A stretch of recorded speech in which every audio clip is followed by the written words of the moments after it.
Hello, everyone. I'm Lana Zach. We have an update on some breaking news we've been following. Police in California believe they have the suspect in last night's mass shooting pinned down. They say the gunman shot himself inside a van. They do not know if he is alive. They are holding a news conference right now. Let's listen. That at 11:18 this morning, we released a bulletin with a picture or an image of what we believe to be the suspect. We haven't named him. And there's a reason for that.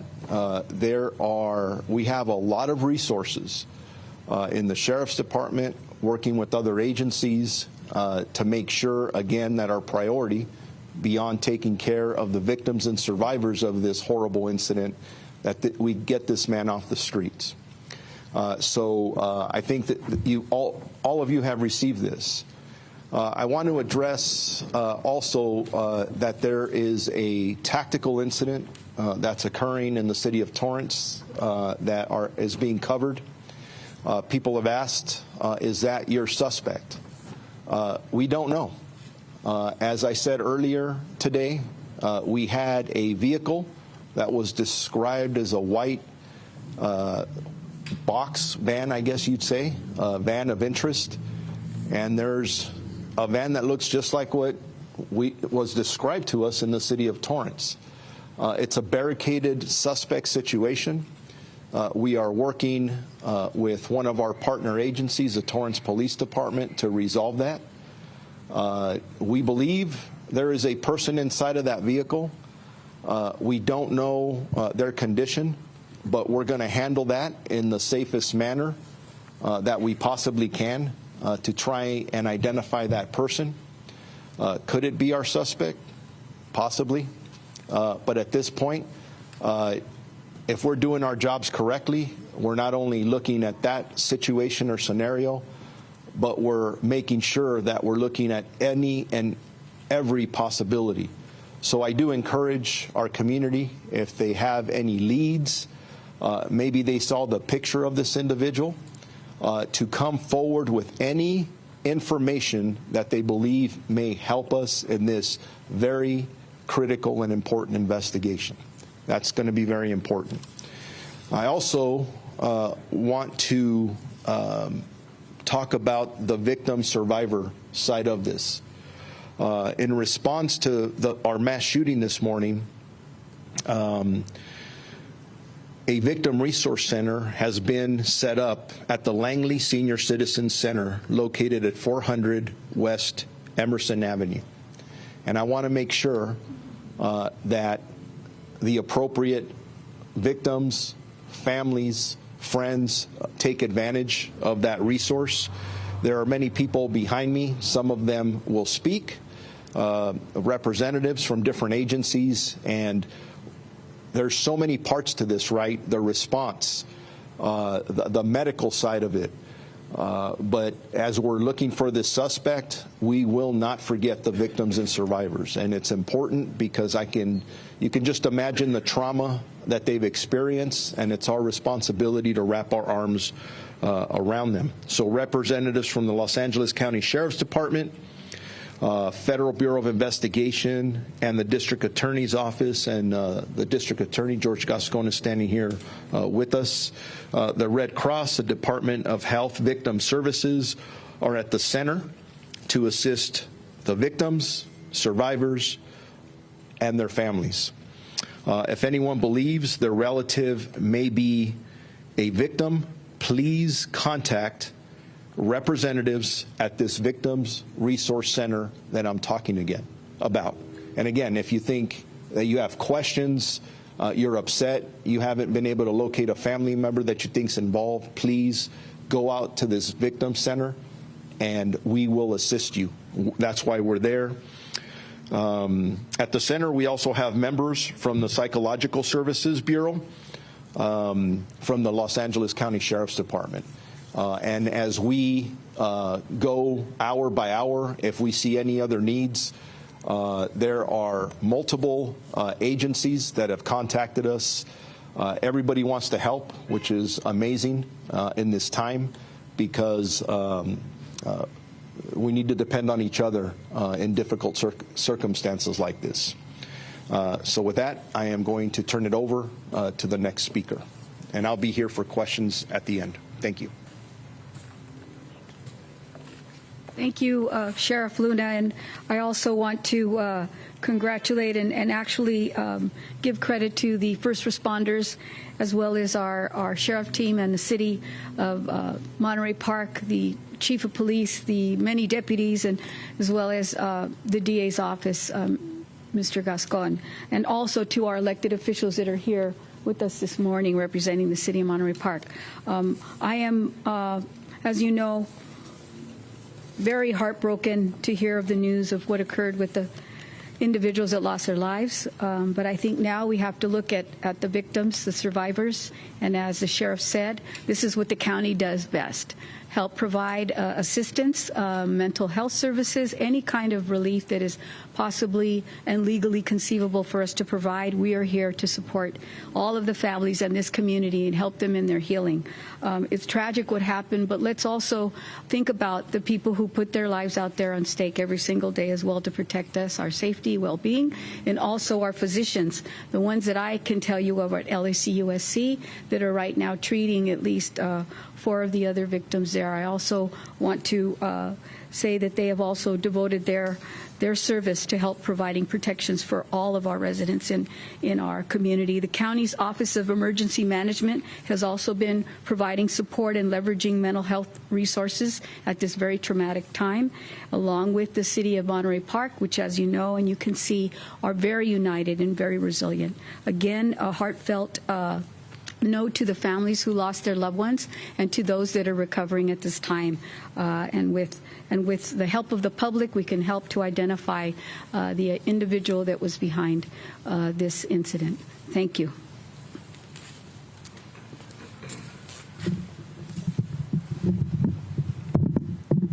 Good afternoon, everyone. You know, this was supposed to be a moment, a time of celebration. We're celebrating Lunar New Year's, which is such an important component of many communities around LA.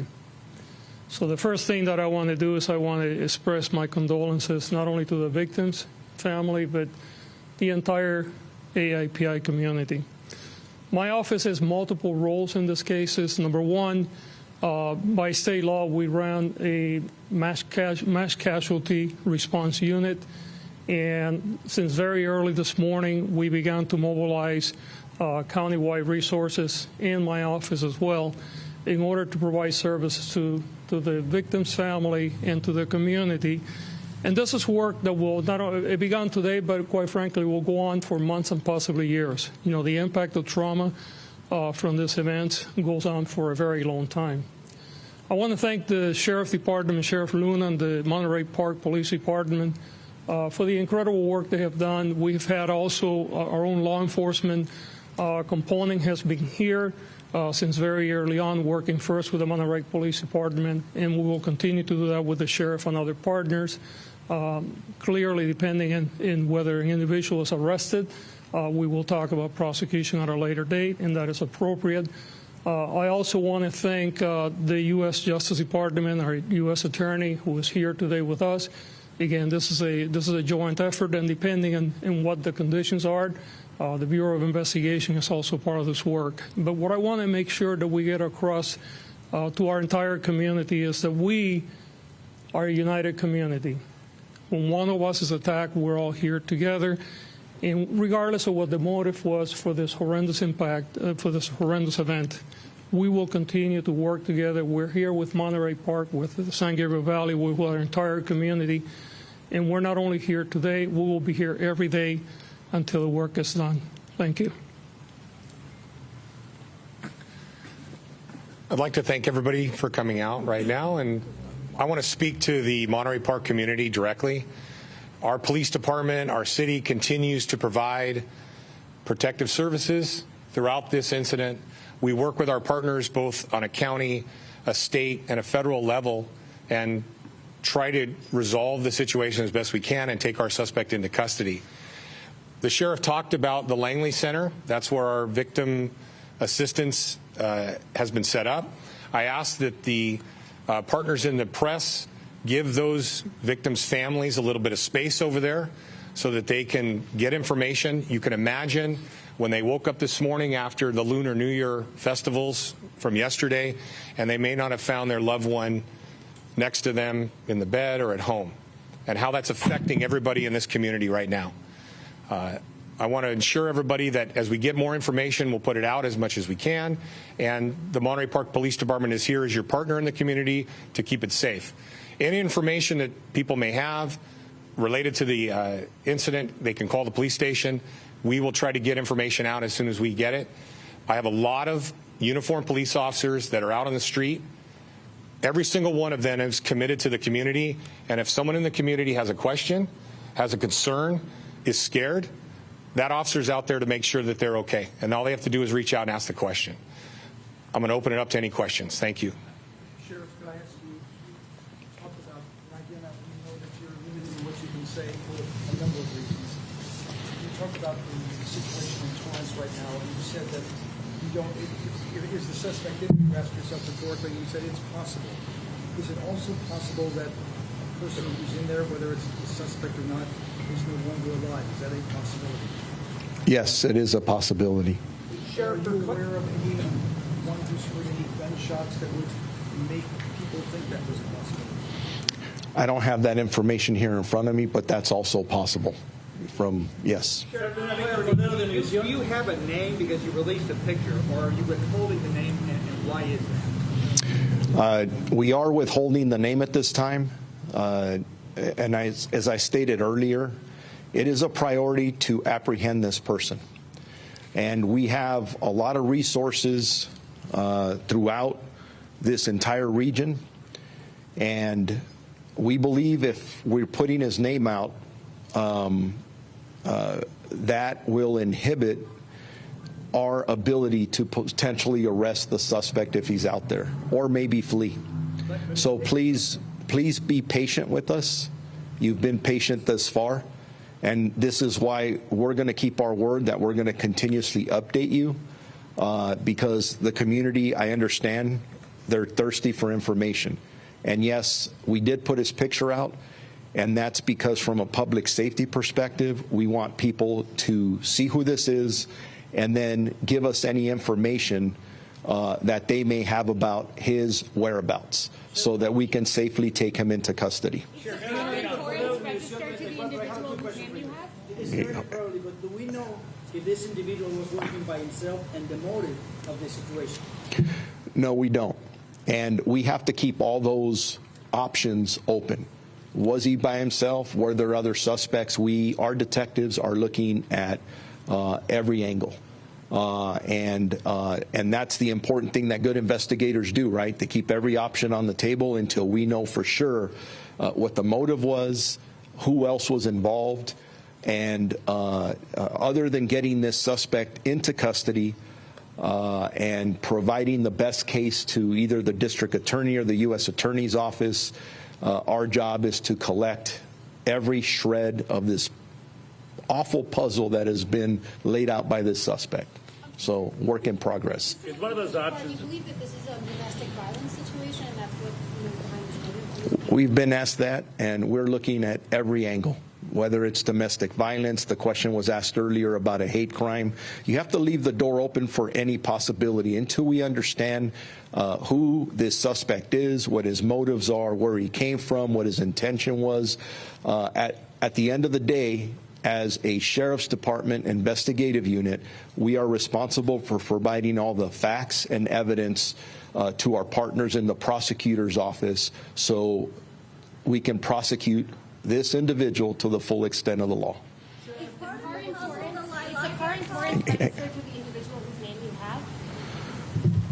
I don't have that information right now in front of me. We should be able to follow up with you on that as this incident goes on. Sheriff, would you be able to confirm at this point that the suspect in the second location was in fact the same one who perpetrated this mass shooting here in Monterey Park? We believe it is. I'm not confirming it 100% because, again, we still have to put this whole thing together. but the picture or the image that we're showing you is from the second location, and we believe that they are both connected. But again, we leave every option on the table. We have to leave it open because we don't want to focus on one area while someone else is getting away. So got to be open to all of it. How he was apprehended, I mean, for a while by the patrons at Lai Dance Hall. What kind of weapon was recovered from him? How did he get away? Earlier today, in regards to the weapon, I could tell you that it's not a high-powered assault rifle, but I don't want to get into the specifics on the weapon. In time, we will. Everyone will get exactly what that is, but I don't want to say anything that will impact or create more challenges for us in trying to apprehend this person. Two more questions. Do you think only one weapon was involved in the deadly incident? We don't know that yet. And for us, just like I'm saying that there may be one suspect, we think there's one, there may be more. We also have to assume there may be more than one weapon, right? We may have recovered one. When we find him, that doesn't mean he's not armed and dangerous. Sheriff, finally, can you explain to us then, since the last briefing, what is new other than the photo? Well, I mean, the update, you got everyone here. I'm just trying to ascertain if there's anything new other than the photo. we have the photo that's new. There's the incident that's occurring in Torrance where obviously there's a lot of questions and concerns about that. That's the update that we have. There's nothing from that. You're not able to tell us anything from that. So I'm just asking if there's anything definitive that you can tell us. I'm giving you definitive information now. And I'm giving you the information that we have. And I had a choice to sit back and not come out here and be available, or come out here like we talked about earlier, and every time we get even a shred of an update to give you what we have, because there's significant public interest in this, as there should be. So if we call you out here in 2 hours, I'm hoping there's more information to provide, because I want this solved as much as anybody out there does. We want to, this has been painful. Let me go over here. Can you confirm the name of the two locations where the shootings took place? I don't have that information in front of me. Yeah, typically I don't put out the specific locations just out of respect for the business. I'm sure as the day goes on, we'll be putting down those specific names of the businesses, because as you can imagine, if you're the business owner there and you had this horrible incident, they're traumatized as well. So One more question. One more. let me go over here. What hospitals were the victims taken to? You know, it is normal that when we have victims of violent crime, we don't talk about specific hospitals. And I'm going to share just a quick story as to why we don't. Earlier, it may have been mentioned that they were at a specific hospital, and somebody called one of those hospitals to say something along the lines that they want to go and finish the job. That is absolutely horrible. So again, I don't believe that's the information. Please, these victims and survivors are dealing with so much. Let's not traumatize them more. So yeah, be patient with us, and our Sheriff's Information Bureau will put out another time where we're coming out, and I hope to have even better information. But as of right now, that's what we have.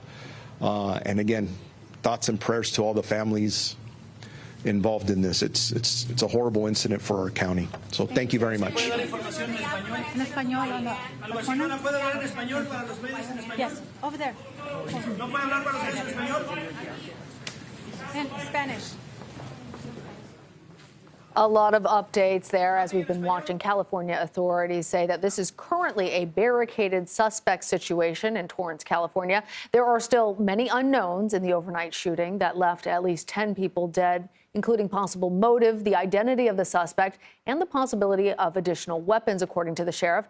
He did say that they do believe that both of the incidents are likely connected, and authorities stress the resources available for victims and families. We're going to continue bringing you all of the details and updates as we have it. For now, more CBS News is next.